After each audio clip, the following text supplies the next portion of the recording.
Hello friends, welcome back to our channel. మన రెండు తెలుగు రాష్ట్రాలైన ఆంధ్ర మరియు తెలంగాణ బులియన్ మార్కెట్లో బంగారం మరియు వెండి ధర ఎంత ఉందో ఈ వీడియోలో మనం క్లియర్గా తెలుసుకుందాం. ప్రజెంట్ ఈరోజు బులియన్ మార్కెట్లో పెరిగిన బంగారం మరియు వెండి ధర. ఈరోజు మార్కెట్లో 24 క్యారెట్ల స్వచ్ఛమైన బిస్కెట్ బంగారం ధర గ్రాముకు 70 రూపాయలు పెరిగి 1 గ్రాము బంగారం ధర 16,238 రూపాయలకు ఈరోజు మార్కెట్లో సేల్ అవుతుంది. 24 క్యారెట్ల 8 గ్రాముల సైవరి బంగారం ధరపై 506 రూపాయలు పెరిగి 8 గ్రాముల బంగారం ధర 1,29,904 రూపాయలకు ఈరోజు మార్కెట్లో సేల్ అవుతుంది. 24 క్యారెట్ల 10 గ్రాముల తులం బంగారం ధరపై 700 రూపాయలు పెరిగి 10 గ్రాముల బంగారం ధర 1,62,380 రూపాయలకు ఈరోజు మార్కెట్లో సేల్ అవుతుంది.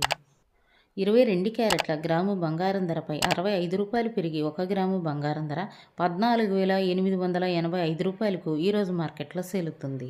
22 క్యారెట్ల 8 గ్రాముల సైవరి బంగారం ధరపై 520 రూపాయలు పెరిగి 8 గ్రాముల బంగారం ధర 1,19,080 రూపాయలకు ఈరోజు మార్కెట్లో సేల్ అవుతుంది. 22 క్యారెట్ల 10 గ్రాముల తులం బంగారం ధరపై 650 రూపాయలు పెరిగి 10 గ్రాముల బంగారం ధర 1,48,850 రూపాయలకు ఈరోజు మార్కెట్లో సేల్ అవుతుంది. ఈరోజు మార్కెట్లో 1 కేజీ వెండిపై 10,000 రూపాయలు పెరిగి కేజీ వెండి ధర 3 లక్షలకు ఈరోజు మార్కెట్లో సేల్ అవుతుంది.